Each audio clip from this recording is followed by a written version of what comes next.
Hi guys, welcome back to my channel which is head bath. Guys, ನಮಗೆಲ್ರಿಗೂ ಇವತ್ತು ಗೊತ್ತಿರೋ ಹಾಗೆ ನಿಫ್ಟಿ 50 ಮತ್ತು ಸೆನ್ಸೆಕ್ಸು.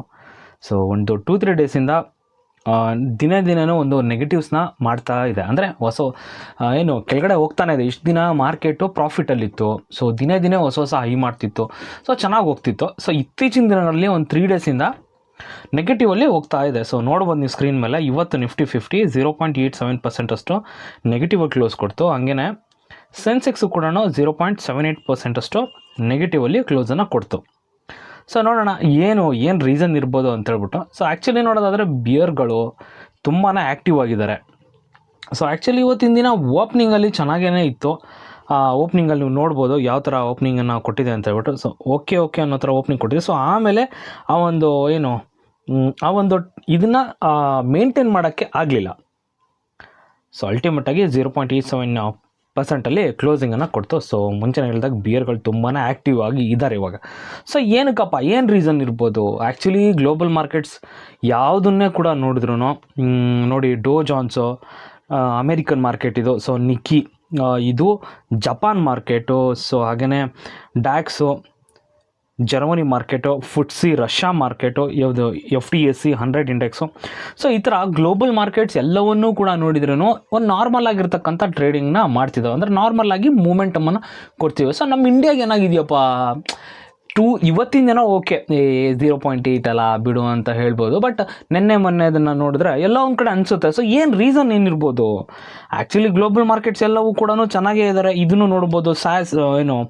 ಫ್ರಾನ್ಸ್ ಇಂದಿದು ಇದನ್ನು ಕೂಡ 0.39% ಅಷ್ಟಲ್ಲಿ ಅಪ್ಪಲ್ಲಿ ಕ್ಲೋಸ್ ಆಗಿದೆ. ಎಲ್ಲವೂ ಕೂಡ ತನ್ನ ಪಾಡಿಗೆ ತಾನು ನಡೀತಾನೆ ಇದೆ. ಸೊ ಏನು ರೀಸನ್ ಏನಿದೆ ನೋಡೋಣ ಒಂದೊಂದಾಗೆ.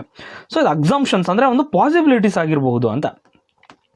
ಸೊ ಒಂದನೇದನ್ನು ನೋಡೋದಾದರೆ ಗ್ಲೋಬಲ್ ಮಾರ್ಕೆಟ್ಸ್ ಎಲ್ಲವೂ ಚೆನ್ನಾಗಿದೆ. ಸೊ ಅದರಲ್ಲಿ ಮೊದಲನೇ ರೀಸನ್ನನ್ನು ನೋಡೋದಾದರೆ ಚೈನಾ ಏನಕ್ಕೆ ಅಂತ ಹೇಳಿದ್ರೆ, ಫಾರಿನ್ ಇನ್ಸ್ಟಿಟ್ಯೂಷನ್ ಇನ್ವೆಸ್ಟರ್ಸ್ ಏನಿದ್ದಾರೆ ನಮ್ಮ ದೇಶದಲ್ಲಿ ಇನ್ವೆಸ್ಟ್ ಮಾಡ್ತಿದ್ರು, ಅವರೆಲ್ಲರೂ ಕೂಡ ಮಾರ್ಕೆಟ್ ಆಲ್ರೆಡಿ ಹೈಯಲ್ಲಿತ್ತು, ಪ್ರಾಫಿಟನ್ನು ಬುಕ್ ಮಾಡ್ಕೊಂಬಿಟ್ಟು ಚೈನಾ ಮಾರ್ಕೆಟ್ಗೆ ತಮ್ಮ ಒಂದು ಹಣವನ್ನು ಇನ್ವೆಸ್ಟ್ ಮಾಡ್ತಾ ಇದ್ದಾರೆ. ಒಂದು ಕಾರಣ ಅಲ್ಲಿ ರೇಟ್ ಕಟ್ಸನ್ನು ಮಾಡಿದ್ದಾರೆ. ಹಾಗೆಯೇ ಮಾರ್ಟ್ಗೇಜ್ ಲೋನ್ಸಿನ ರೇಟ್ಸ್ಗಳನ್ನು ಕಡಿಮೆ ಮಾಡಿದ್ದಾರೆ. ಸೊ ಈ ಥರನಾಗಿರ್ತಕ್ಕಂಥ ಒಂದು ಕಾರಣಗಳಿಂದ ಫಾರಿನ್ ಇನ್ಸ್ಟಿಟ್ಯೂಷನಲ್ ಇನ್ವೆಸ್ಟರ್ಸ್ ಇದ್ದಾರೆ, ಅಟ್ರ್ಯಾಕ್ಟ್ ಆಗ್ತಾ ಇದ್ದಾರೆ ಚೈನಾ ಕಡೆ.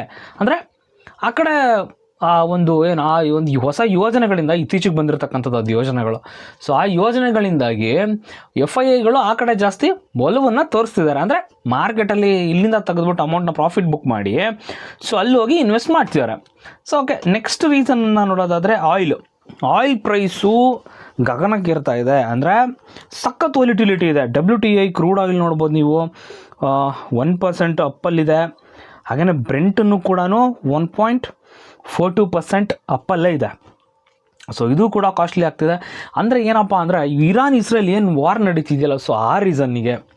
ಸೊ ಯಾವುದೇ ನಡೀಲಿ, ಈಗ ರಷ್ಯಾ ಉಕ್ರೇನ್ ವಾರ್ ಕೂಡ ನಡೀತು. ಆ ಟೈಮಲ್ಲೂ ಕೂಡ ಆಯಿಲ್ ಪ್ರೈಸಸ್ಸು ತುಂಬಾ ಅಂದರೆ ಹೈ ಹೋಗ್ತಿತ್ತು. ಸೊ ಈ ರೀಸನ್ನಿಗೆ ಡಾಲರ್ ಕೂಡ ನಮ್ಮ ಒಂದು ರುಪೀಸ್ನ ಮುಂದೆ ಡಾಲರ್ ಕೂಡ ಸ್ಟ್ರಾಂಗ್ ಆಗಿ ಆಗ್ತಾ ಇದೆ. ಸೊ ನೆಕ್ಸ್ಟ್ ರೀಸನನ್ನು ನೋಡಿದ್ರೆ ಆರ್ ಬಿ ಐಗೆ ಏನಾಗ್ತಿದೆ ಇವಾಗ ನೋಡಿ, ಇನ್ಫ್ಲೇಷನ್ನು ಮೇಂಟೈನ್ ಮಾಡಬೇಕು. ಸೊ ಇನ್ಫ್ಲೇಷನ್ ಮೇಂಟೈನ್ ಮಾಡ್ಬೇಕು. ಸೊ ಅದು ಈ ಸಲ ಒಂದು MPC ಮೀಟಿಂಗ್ ಈಗ ಆಲ್ರೆಡಿ ನಡೀತಿದೆ. ಸೊ ಅದರ ಒಂದು ಔಟ್ಕಮ್ಮು ನಮಗೆ 9ನೇ ತಾರೀಕು ನೋಡೋದಕ್ಕೆ ಸಿಗುತ್ತೆ. ರೇಟ್ ಕಟ್ ಅಂತೂ ಮಾಡೋಕ್ಕೆ ಸಾಧ್ಯನೇ ಇಲ್ಲ. ಇನ್ಫ್ಲೇಷನನ್ನು ಮೇಂಟೈನ್ ಮಾಡಬೇಕು. ಆಯಿಲ್ ರೇಟ್ಸ್ ಕೂಡ ಹೆಂಗೆ ಜಾಸ್ತಿ ಆಗ್ತಿದೆ ಆಲ್ರೆಡಿ ಇವಾಗ. ಸೊ ನಾವು 3rd ಲಾರ್ಜೆಸ್ಟ್ ಕಂಟ್ರಿ, ಅಂದರೆ ಇಂಪೋರ್ಟ್ ಮಾಡ್ಕೊತಿದ್ದೀವಿ.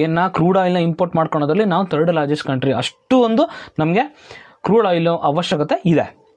ಸೊ ನೋಡೋಣ, ಇವ್ರ ಮೇಲೂ ಕೂಡ ಒಂದು ಪ್ರೆಷರ್ ಇದೆ. ಯಾರ ಮೇಲೆ? RBI ಗವರ್ನರ್ ಅವರಾಗಿರ್ತಕ್ಕಂಥ ಶಕ್ತಿಕಾಂತ್ ದಾಸ್ ಅವ್ರ ಮೇಲೆ ಕೂಡ ಒಂದು ಪ್ರೆಷರ್ ಇದೆ ಇವಾಗ. ಸೊ ಏನು ಮಾಡಬೇಕು ಅಂತ, ರೇಟ್ ಕಟ್ ಅಂತಲೂ ಸಾಧ್ಯನೇ ಇಲ್ಲ ಬಿಡಿಯೋದು. ಸೊ ಏನಾಗುತ್ತೆ, ರೇಟ್ ಕಟ್ ಆಗಲಿಲ್ಲ ಅಂದರೆ ಲಿಕ್ವಿಡಿಟಿ ಕಮ್ಮಿ ಆಗುತ್ತೆ ಇಲ್ಲಿ ಮಾರ್ಕೆಟಲ್ಲಿ. ಸೊ ಮಾರ್ಕೆಟ್ ಇನ್ನೂ ಬೀಳುತ್ತೆ. ಸೊ ಅದು ಬೇಸಿಕ್ ಲಾಜಿಕ್ ಅದು. ಸೊ ನೆಕ್ಸ್ಟ್ ನೋಡೋದಾದರೆ ಸೆಬಿ ಏನಾಗಿದೆ ಅಂದರೆ ಫ್ಯೂಚರ್ ಆ್ಯಂಡ್ ಆಪ್ಷನ್ಸಲ್ಲಿ ಆಗಿರ್ತಕ್ಕಂಥ ಹೊಸ ರೂಲ್ಸ್ ಆ್ಯಂಡ್ ರೆಗ್ಯುಲೇಷನ್ಸು, ಕೆಲವೊಂದು ರೆಸ್ಟ್ರಿಕ್ಷನ್ಸು. ಸೊ ಆ ಒಂದು ಕಾರಣವೂ ಇರಬಹುದು. ಸೊ ಇನ್ನೊಂದು ಲಾಸ್ಟಾಗಿ ಮಾರ್ಕೆಟು ತುಂಬಾ ಹೈಯಲ್ಲಿತ್ತು.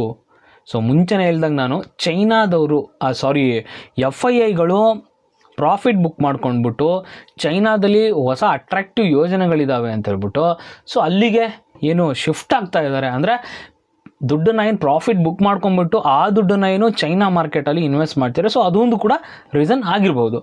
ಸೊ ನೀವು FI ಡೇಟಾ ತೆಗೆದು ನೋಡಿ ಒಂದ್ಸಲ, ಎಲ್ಲವೂ ಕೂಡ 3 ಡೇಸಿಂದ ಆಲ್ಮೋಸ್ಟ್ ಮೈನಸಲ್ಲೇ ನಡೀತಿದೆ. ಅಂದರೆ 15,000 ಕೋಟಿ 14,000 ಕೋಟಿ ಈ ಥರ ದುಡ್ಡನ್ನ ಡ್ರಾ ಮಾಡ್ತಾ ಇದ್ದಾರೆ, ಮಾರ್ಕೆಟಿಂದ ತೆಗಿತಿದ್ದಾರೆ ವಾಪಸ್ಸು. ಸೊ ಓಕೆ, ಇದೊಂದು ಕಡೆ ಆದರೆ ಬ್ಯಾಂಕ್ ಆಫ್ ಜಪಾನಿಂದ ಅದನ್ನು ನಾನು ಅದೇನು ತೊಗೊಂಡಿಲ್ಲ.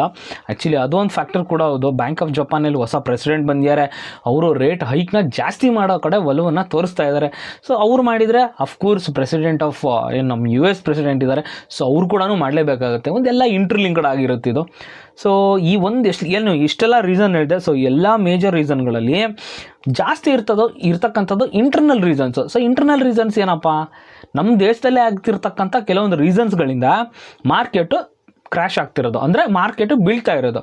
ಸೊ ನೀವೇ ನೋಡ್ಬೋದು, ಸ್ಟಾರ್ಟಿಂಗಲ್ಲೇ ಹೇಳಿದೆ ನಾನು, ಡೋ ಜೋನ್ಸ್ ಆಗಿರ್ಬೋದು, ಹಾಗೆಯೇ ಫುಟ್ಸಿ ಇಂಡೆಕ್ಸ್ ಆಗಿರ್ಬೋದು, ಫ್ರಾನ್ಸಿಂದು, ಹಾಗೆಯೇ ಜರ್ಮನಿದಾಗಿರ್ಬೋದು. ಸೊ ಇವೆಲ್ಲ ಗ್ಲೋಬಲ್ ಇಂಡೆಕ್ಸ್ಗಳು ತಮ್ಮ ಪಾಡಿಗೆ ತಾವೊಂದು ಮೊಮೆಂಟಮನ್ನು ಕೊಡ್ತಿವೆ. ಆದರೆ ಇಂಡಿಯನ್ ಮಾರ್ಕೆಟ್ ಏನಕ್ಕಪ್ಪ ಬಿತ್ತು?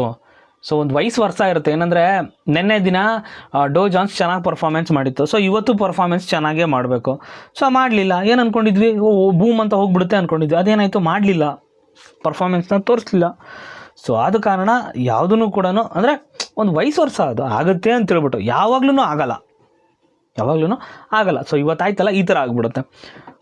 ಸೊ ಓಕೆ, ನೋಡೋಣ ಮುಂದಿನ ದಿನಗಳಲ್ಲಿ ಏನು ನ್ಯೂಸ್ ಬರುತ್ತೆ. ಹೋಪ್ ಗೈಸ್ ವಿಡಿಯೋ ಇಷ್ಟ ಆಯಿತು ಅನ್ಕೋತೀನಿ. ವಿಡಿಯೋ ಇಷ್ಟ ಆದರೆ ಒಂದೇ ಒಂದು ಲೈಕ್ ಕೊಡಿ. ಹಾಗೆಯೇ ನನ್ನ ಚಾನಲ್ನ ಸಬ್ಸ್ಕ್ರೈಬ್ ಮಾಡ್ಕೊಂಡಿಲ್ಲ ಅಂದರೆ ಸಬ್ಸ್ಕ್ರೈಬ್ ಮಾಡ್ಕೊಳ್ಳಿ ಗೈಸ್. Thank you.